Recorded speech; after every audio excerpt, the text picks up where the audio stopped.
Hello, hello, welcome back to the channel. If it's your first time here, welcome. We are going to be taking a look at my progress in the Romanceopoly 2026. As a reminder, this is based on a college campus type of board game. I am not using it as a board game necessarily in that I'm not like rolling and moving my way around. I am just filling in the sections as I go. And there are requirements, which we will go over here in just a second. So this is the board game slash map, and you have to finish everything inside of that circle in the center, no matter what else you decide to do. Those are required 5 classes. So you have to do the Compass Wing, Commons, Romance Hall, Registrar's Office, and Crying Room prompts, and then you can pick 2 other sections to complete all of the prompts in that section. So say that I were to choose Fantasy Theory, there are 5 there, I would have to complete all 5, and then Romantic Arts, there are 5, I have to complete all 5. And then I choose any 5 that I want from the remaining 3 altogether. So out of the 15 remaining, I need 5. So what is that, like 30%? 33 point something percent of the remaining ones you have to complete. So altogether, that is 20. Ta-da! The major and minor, I'm not really differentiating because they are both treated the exact same way. There are 5 classes. You have to complete all of them. So I'm just saying these are the ones needing to be completed. Additionally, there are clubs, events, and study sessions, which is just a monthly book club. So let's start with classes. Where am I at so far? So core curriculum, this one and I believe Romantic Arts are the 2 that I've made the most progress in so far. So far I have done 3 for core curriculum. I have gone to the registrar's office or read a book by an author I've never read before. I have gone to the Commons with a popular romance book, and then I have gone to the Romance Hall, which is a book that features a classic trope. So for the first one, the registrar's office, I read The Merriest Misters, which I rated 3 stars, which for me is average. I enjoyed it, I had a good time, but it isn't something that is a standout read for me. The majority of books that I read tend to be at a 3-star because that is average. Just as an FYI, I do have an entire video about like what constitutes making a 3, and then how the spice labels are laid out as well out there, but I am looking at other options to see if it makes sense to sort of pivot and go with a different rating method. So if you have ideas, let me know. Anyways, so this one was cute. I did enjoy it. It wasn't my favorite though. I think that just generally some of the tropes in it weren't really ones that I love, but it was good. I gave it a 3-star. And then it also had 3 peppers. So it does have an open scene, but it's not an egregious amount of open scenes, and it isn't anything special. It's maybe 1 or 2 scenes situation. Next one was popular romance, and I don't know about you, but I saw the book We Who Will Die everywhere there for a while. Like, no joke. Everywhere I was looking was this book. So I read it. I gave it a 3-star. It was also 3 chili peppers. It was higher 3-star, I would say, but it just didn't have enough originality in the first book to go to that 4-star for me. I feel like the second book might end up getting there because it's opened a lot of space up to where we can really dig into the magic and the deities and all of the other political intrigue that's going on. And also, you know, the romance is going to be interesting probably in the second one as well, and I'm not sure what I am expecting on that part of it, but, or at least not what I'm expecting, what I want. I know what I'm expecting, what I want for the second one, but that'll be probably a while before we get the second one, so we'll have to wait there. But I did enjoy it, had a good time. Next up, I will look at the Romance Haul, which I ended up reading The Most Wonderful Crime of the Year for a classic trope. And this one had several classic tropes, not just on romance, but also on mystery. But the classic tropes that are for the romance side of things, there's the sort of, what is the word? Not opposing colleagues, like they are competitive with each other, and then they fall in love. And then, of course, you have the forced proximity because they're stuck at this house. But it was so cute. I very much enjoyed it, and it was 2 chili peppers and 3 stars. Next was dark psychology. I've only read 1 in the dark psychology category so far, and that was Caught Up, which I had a whole little, well, like a minute where I chatted about that for the Herkiad one. And I did enjoy this one. I gave it 3 stars, but I felt like it didn't have enough and there was too much missing on some of the background information that I would have needed to understand how we got into the situation we got. And there were just some holes that I felt were a bit egregious. So I went with 3 stars here and 5 chili peppers. To be completely fair, I don't think there was anything super crazy that was in that would push into the 5-star on the chili pepper, but just because of the fact that they do go to a kink club, there is voyeurism, there is bondage, there is cam work, that type of thing, then it falls into that category of 5. But it was only a few of the scenes that really touch into that. A lot of it is just kind of standard canoodling, I guess you could say. But yeah, 5 chili peppers, 3 stars. Next up is fantasy theory, and I do have a couple of, well, a question, I guess, for y'all on one of the fantasy books I have here. So for Rune Hall, this one definitely fits. It is for a fantasy romance with a unique magic system or slow burn, and I chose unique magic system. One Dark Window definitely has a unique magic system because it is card magic, which is something I've not actually seen before, and I am interested to learn more in the next book. I don't know how that one's going to go. I feel like there's a couple of paths we could go with that book, and I am excited to read it. But yeah, this one I gave 4 stars and 3 chili peppers. Then Nexus Hall. This is the one where I have a little bit of a question on it. It is a portal fantasy, so it's that first one there, which is portal fantasy, multiverse, or space opera romance. And my husband read it as well, and he doesn't think it is a romance book. And I would kind of agree. It is a fantasy book with romantic elements and a romantic subplot. Is there a romantic plot? Yes. But is it the main thing and the driving force of this book? No. But it does affect multiple decisions that are happening by the main character throughout the book. Well, for the second half of the book. And so I'm torn. Reading like where it's shelved by a lot and like several different apps, it says fantasy romance. But I don't know if it's enough romance to count for Romanceopoly. What is your thoughts? If you have read it, let me know if you think I need to pick a different one because it's not quite enough romance to fit there. I would definitely be interested in finding out if you have any other suggestions for me. Again, portal fantasy, multiverse, or space opera romance. Any of those would fit here if we decide that Hemlock and Silver does not work. I did give it 4 stars though, and it is 2 chili peppers. Also, to note that any of the ones that have books in there that are transparented out and they're not fully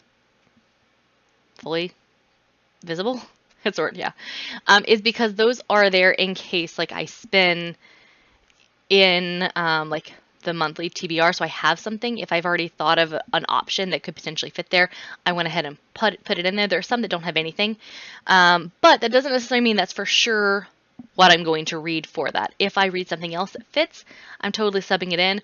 Or if there's an amazing suggestion, then I may go that route, because these are all ones that are on my TBR, but they may not necessarily be like top 50 on my TBR, but they are on the TBR, or at least I've heard of them and had them recommended at some point to me. So yeah, if you have suggestions and it's not already like 100% solid with like your rating and everything, but it's got something else there, that's fine. Let me know. And even if it's not one that I choose, somebody else who is reading may totally choose it. And I want to make sure that, we can suggest books to each other, because the best books that I've ever read are ones that other people suggested that I read. That's just how it works out. Because if someone feels passionate enough about a book to recommend it to you, it's usually pretty darn good. Or at least it has been, in my opinion, in the past. All right. Moving right along to paranormal studies, which surprisingly I have nothing in for someone who loves paranormal romance. That is because I've been spending a ton of time in contemporary romance sphere. Again, last year I did the same exact thing. The beginning of the year was contemporary romance until I burnt out of contemporary romance. I don't know what it is about the beginning of the year. I know that part of it was because I was picking a lot of things that fit into various prompts and things like that, and a lot of those were contemporary.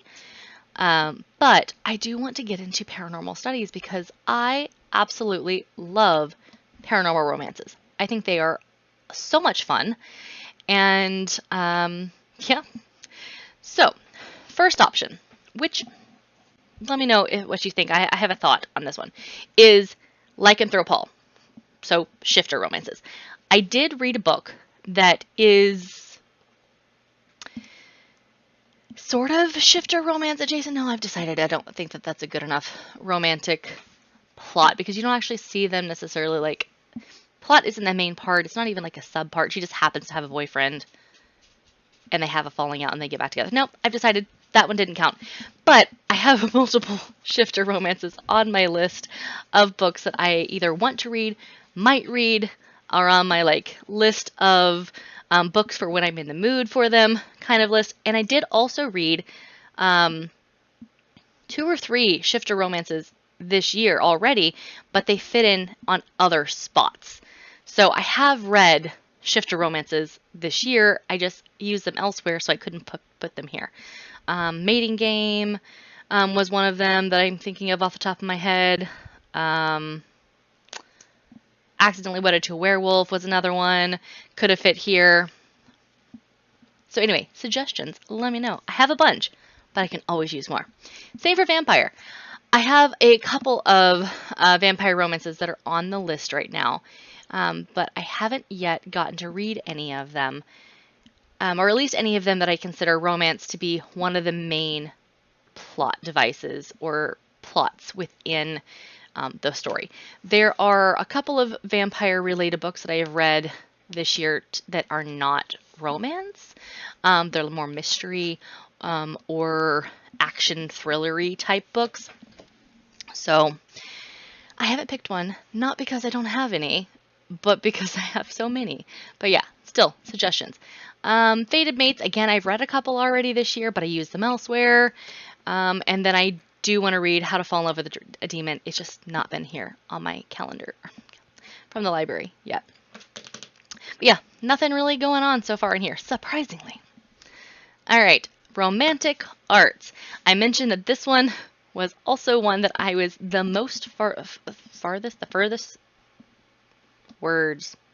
furthest on so far. So the likelihood is this one will be either a major or minor, just because I'm the furthest on it at this point. I've talked about Not My Romeo and His Alone on other recaps already, but both of them were 3 stars. Not My Romeo, 4 chili pepper. His Alone, 5 chili pepper. Not My Romeo was a higher star level than His Alone, even though they both actually got 3. His Alone was low 3, and Not My Romeo was like mid 3, mid to mid high. So just as an awareness, they are different. I did not love more of His Alone than I did not love Not My Romeo. But they were both fun times. Enjoyed. Had a fun time.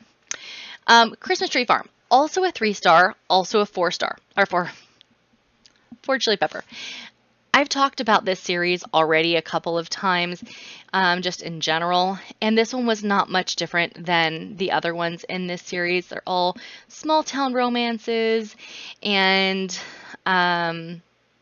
very trope heavy writing. It's like, okay, we are definitely going to write a book about a single father. We are definitely going to be writing a book about a nanny.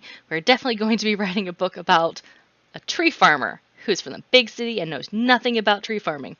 So like they're very formulaic almost, but of the ones I've read so far, I think this has actually been my favorite because I thought that the people were more real feeling in this one. They had more depth to them in that they weren't just, here is your caricature and everything is going to be all right.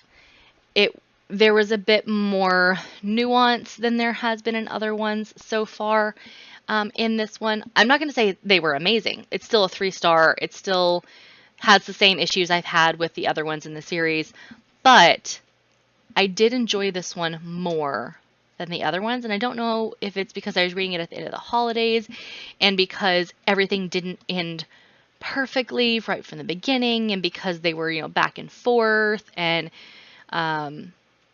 yeah, I don't know, but I felt like they had a bit more nuance to them as characters than some of the other characters have had in this series. So Pine Hill House, check. Love Story Lecture Hall, check. And Burnt Toast Cafe, check. I still need to do Corporate Affairs Hall and the Arrangement Annex. Currently, that is the plan, as you see there.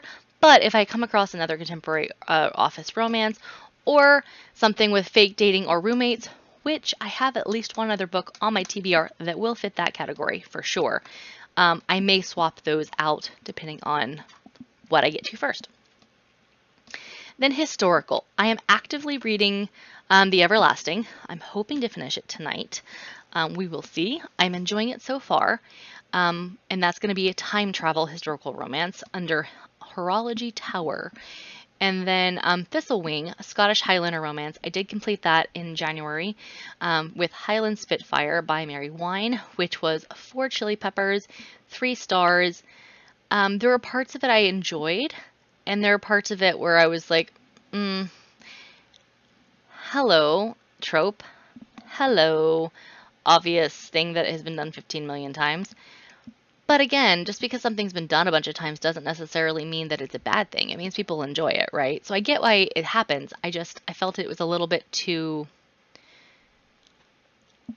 on the nose. Like it was like, this is a Highland romance, and you have to have this exact type of personality, and you have to have this exact thing going on, and they're gonna fall in love over time, and they're gonna da da da da da da da da da. So I didn't love everything about this one, but I did like it.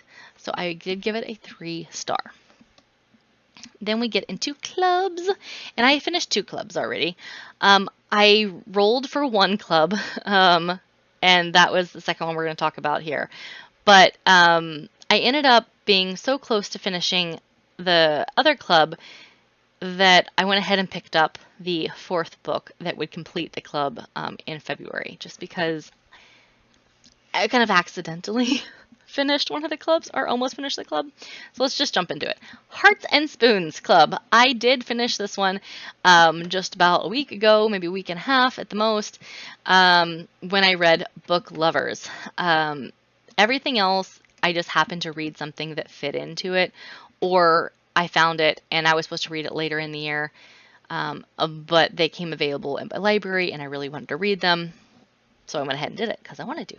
And so I was very close. I finished everything except for Book Lovers and then decided let's just finish it out, make it easier later in the year when I'm trying to do some other larger challenges that are coming up. I won't have to worry about a club for at least one of the quarters. So for softest of tropes, which is a comfort trope, I chose hockey romance as a comfort trope for me because I really enjoy hockey romance. I also like sentimental boyfriends as well, quite a bit, but I don't know. I mean, he is kind of a sentimental, but not really. He very much likes her and wants to protect her and do everything for her. And so there are parts of his personality that I would say are sentimental-esque, but it is definitely a hockey romance with all the things that are involved in specifically a college hockey romance. College drama, hockey drama, fights on ice, all the things. So this was Offside by Avery Keelan. I gave it a 3-star, and it is 4 chili peppers. As I said on the Herkiad overview of this book, I feel like it could have been 50 to 100 pages shorter and still brought the same story and the same emotional impact. Sorry, I have an itch. So I don't think that it is a perfect book, but it was a nice, fun one. Then for a low angst or cozy romance, I chose A Pirate's Life for Tea by Rebecca Thorne. This is a sapphic love story that is the second one in a series, and you'll actually have 2 couples in here. You have the original couple, and they sort of are solving one set of issues while also assisting with this other one that has to do with pirates and the river and etc. and the pirate part of the story rather than the overall dragons and intrigue and espionage kind of situation that's gone on over here with the main couple, is where you have the main love story for this book. Because this first couple's already like in love. They fell in love before the first book really ever started, though there were flashbacks. But this one, they are realizing that they are in love and sort of falling further into love in the book, which is really cute during this whole, like, what do they call it? Like, not opposites attract, but they are opposite sides of the law. We've got a pirate and we've got sort of soldier constable's aid kind of situation. Can't remember what the actual title was, but they are opposite sides. But this one, the law person, has been in love with the pirate since they were much younger. And yeah, it's not 100% no angst, but it is soft falling and realizing, and it is a 1 chili pepper, sort of just cuddles and love and cute. There was one scene where it could potentially have been, but it would have been completely closed door, and I felt like it was more just like cuddles, so I left it at 1. You can tell me if you disagree, though, when you read it. I've been recommending this series. I am enjoying it. This is only the second one, but I feel like I will probably enjoy the entire series based on that. So I did give it a 3-star. It is a very high 3-star, though. I have very much enjoyed it. I liked the first book a little bit better, but I do also really enjoy this one. And then Book Lovers, which was the Bake Book Bed, involving books, crafts, or food, or a low angst romance. This was the first 4-star romance that I've read this year, and there aren't that many of them on the romance side that get 4 stars for me. There has to be a lot about the characters. I have to really vibe with them and understand them as people, and I need to feel like either something changed for me or something is obviously seen through this character growth. I really have to vibe with the characters to get it to a 4-star. That's just kind of how it's worked in times past. And this one really did that. I feel like I vibed more with the male character, which was different. I definitely understood the female character and got where she was coming from and understood her as a sister, because I'm also an older sister, and I felt bad for her, and I was hoping, rooting for her and everything, and rooting for them as a couple, but I really understood the male character I think that we just had a lot more like in common personality wise. So that was a fun one for me. So it is 3 chili peppers. This is an FYI. It was enjoyable and 4 stars. Again, enjoyed. Last one on this page is Small Town Big Feelings, Small Town Romance. I've read a couple of small town romances this year, but the one that fit in first and that didn't really fit in anywhere else so far that I've seen was Dungeons and Drama, which is a YA 1 chili pepper. They're in high school, so I don't expect anything above 1 for high school students, for sure. I don't want more than that. But it was sweet. She is a theater girly and he is a gamer guy. They both work at her dad's game shop, and they fall for each other. There's fake dating in here, so it would fit under potentially fake dating as well. I guess I could technically move that to fake dating, which I did mention I would need one for that. I guess I could have put fake dating here and switched that out for a different small town romance if I want to. Anyway, just a thought. I didn't think of that till now, but it does have fake dating in it. It does have high school drama. It does have, parental, dealing with parents are divorced, and so she goes back and forth between the parents, and she has different relationships with each of them, and there's drama there, and so it is a good one. This is the second one in the series I've read. I think I don't know. I feel like I rated them both 3 stars.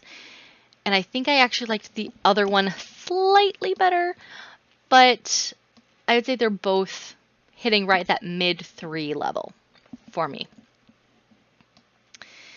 Then we get to Nightshade Society, which was the one that I spun for this quarter. And you'll see I mentioned 2 werewolf ones right there that I've already read for the year.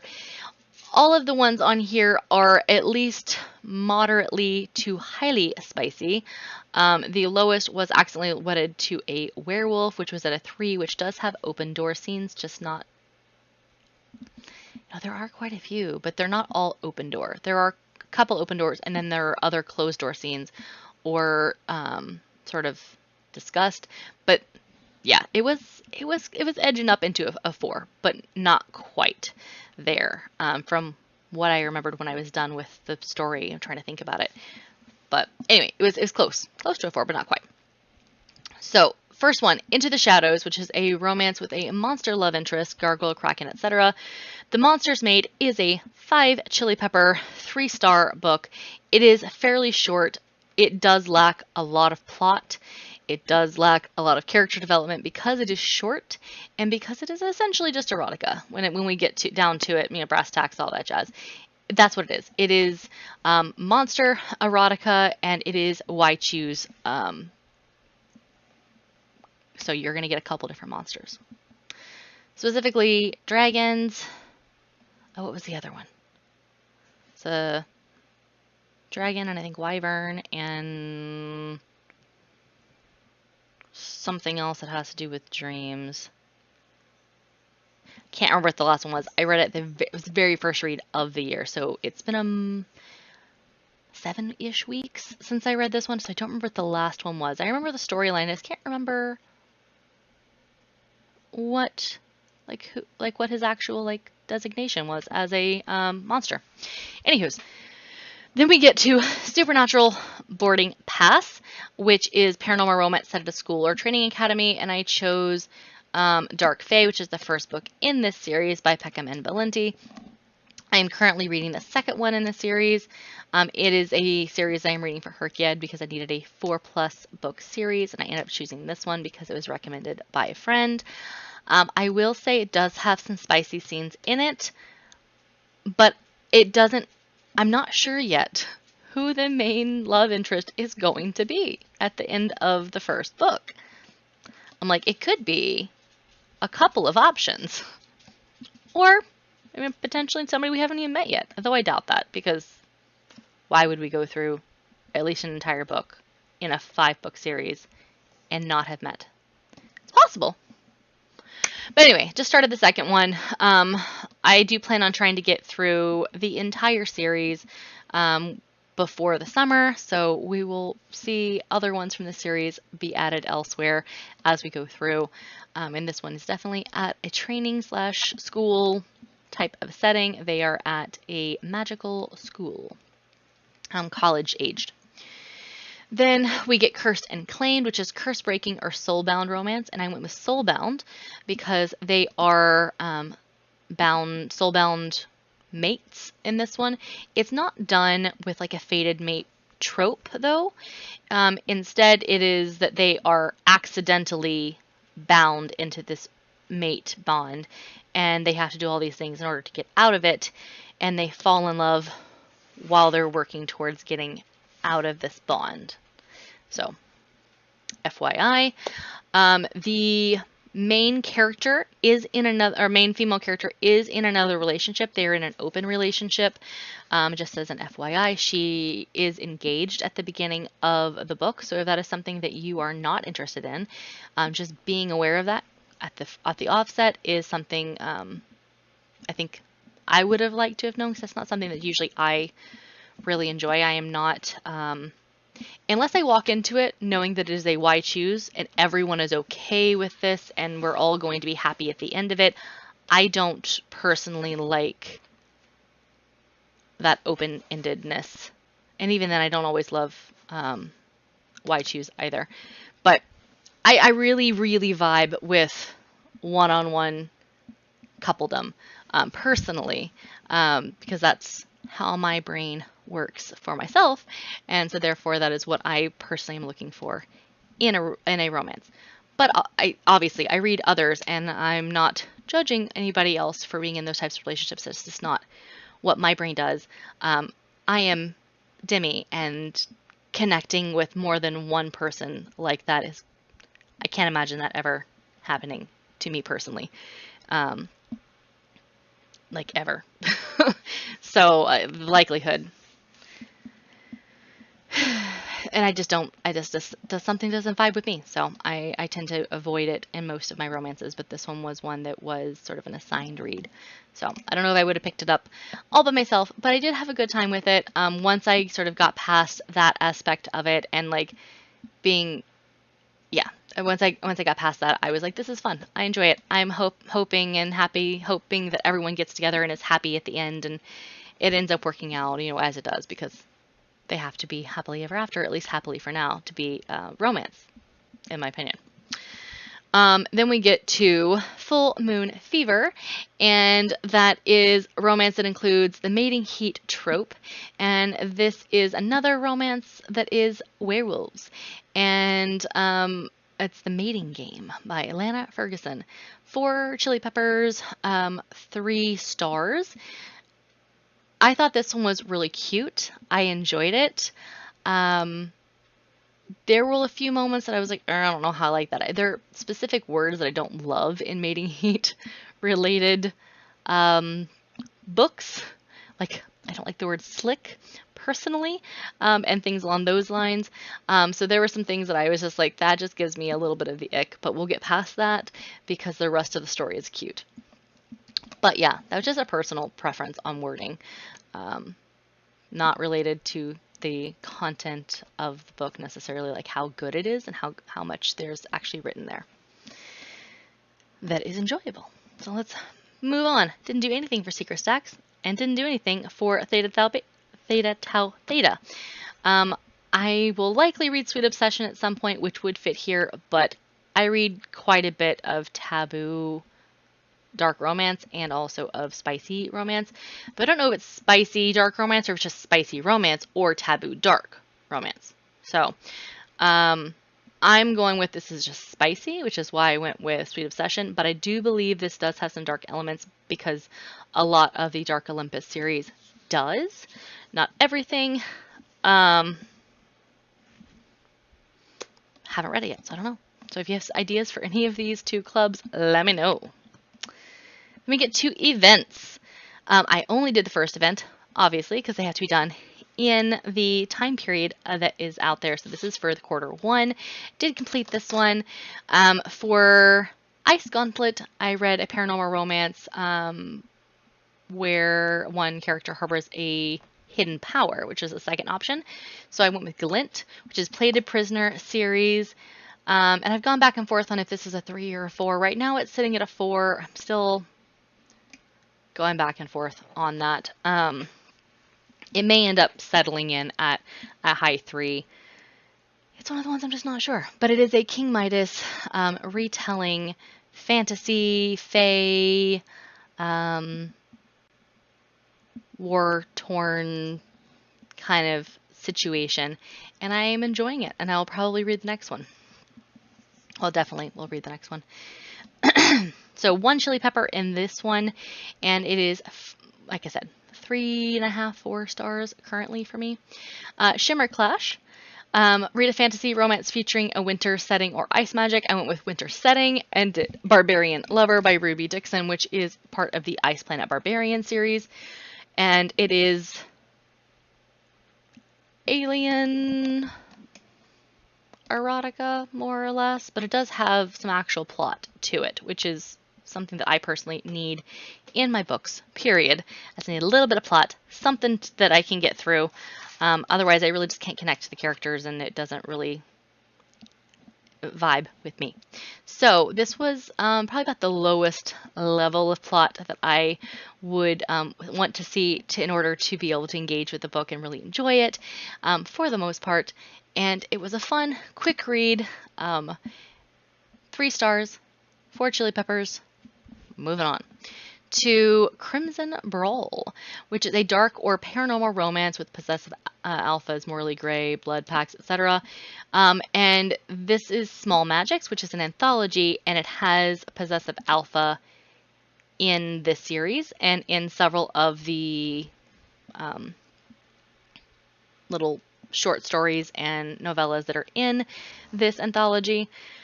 If you think that I should switch out this anthology for just a novel, let me know, and I can totally do that. I have read a couple of ones that would definitely fit here. I just sort of want to do that before we get to the end of next month, because then I will have failed. I don't want to fail it. So if you do think I should switch it out and not use an anthology and use a novel, let me know. We'll put something in there for next time that we do this and we can review it. But I gave this one 3 stars and 1 chili pepper. It is fairly low spice. There's a couple kisses, cuddles, things like that are in there, but nothing too spicy. The books, on the other hand, do have some spice to them. So if you are looking to read this series, please just be aware of that. And then we get to Shadow Face, which I did not love. I gave it a 2 star. It is 5 chili peppers. The reason for its lower rating is essentially I did not like the portrayal of the main male character. I don't think they did a good job with showing the disorder that the character has. And I think that it was used as a bit of a cop-out, to be completely fair. I don't want you to dislike the character, so that's a character's personality that's just going to go poof when it's at an optimum time to do so, rather than making a character who by themselves was complex enough to have the reader both hate them at times and love them at times and feel any kind of like arousal towards them at any point. I just didn't. I don't think they did a good job, and I feel like it was a bit lazy to utilize DID for the way that this character was structured, and how it was discussed, because it doesn't seem to fit. I shouldn't be going to look up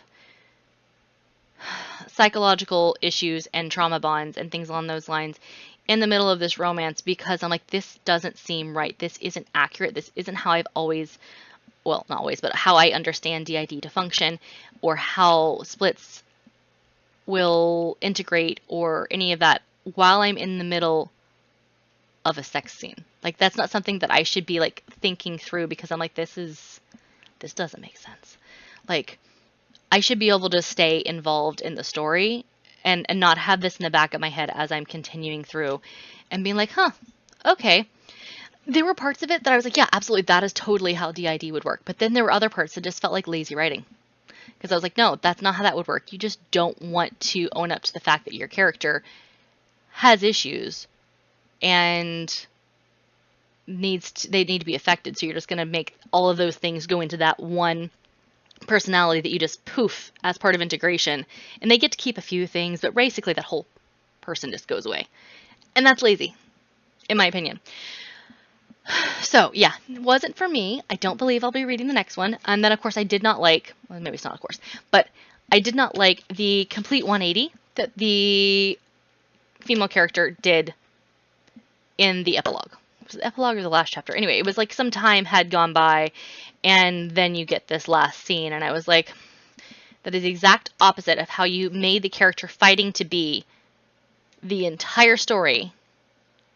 And now that she knows what happened in her past, she's just going to flip on her entire personality. Like, I didn't get it. I don't think that it made sense from her character's perspective, and that really made me upset, as you can tell. So anyway, it fits. I just don't suggest that people read it. It's not my favorite by any means. So moving on. I did not do any kind of planning at all for Bloom and Brawl, or for Heatwave Cup, or for Final Frenzy. We will do those together at the beginning of the quarter. So at the beginning of April / end of March, we will do the next one, next event planning together. Then we get to study sessions, and I don't know why I can see them before I put them into presenter mode, and now they're not working, and I don't know, so I apologize. They have the cute little graphics that under the covers just put out for all the study sessions that are like January, February, March. I don't know. I've tried it like 4 times and it's not working. So apologies. The one for January was accidentally wedded to a werewolf. And I did ask in the Discord whether or not you could use a study session book elsewhere. And the answer was yes. So unless I misunderstood, I'm good to use it both here and there. So the study session book that was assigned was Accidentally Wedded to Werewolf for January, and Not My Romeo for February. And I don't know what the March one is just yet, but if I can fit it into my TBR for the month, I likely will, because I want to be a completionist and put them all on there to be completely fair. But also, I've been enjoying so far the books that were chosen, so we'll hopefully continue that trend as we go through. I was going to show you the other ones, but since they're not showing up, we just won't. So my goal, just as an FYI, I would love to be able to do everything, do all the prompts and all of the seasonal events and all of the clubs and all of the things, and get like Student Union Legend and Hallroom MVP and Valedictorian. Will I? I'm not sure. My goal right now is that I am going to do my major and minor, whichever one happens to be first, get my electives taken care of, which should already be done at this point, and then at least one club, which is already checked off, and one event, which is already checked off. Everything else is absolutely, if I can get to it, I will, but if it starts causing stress, or I just don't have time in my TBR, I'm going to be like, yep, we can step back. We have done the things we set out to do. We're happy. We will see how that goes. I'm also not planning currently to rush to finish any particular section. I'm right now still in the, as I finish a book, see if it fits anywhere. If it does, fabulous. If it doesn't, okay, we're still going to read it because I'm enjoying it. And in a couple of months, maybe I'll start picking out books that fit so that I can complete things, but not right now. Right now, I'm still just having fun, fitting things in where they fit, and the rest is gravy. So I will see you guys in the next one. Happy reading. Bye.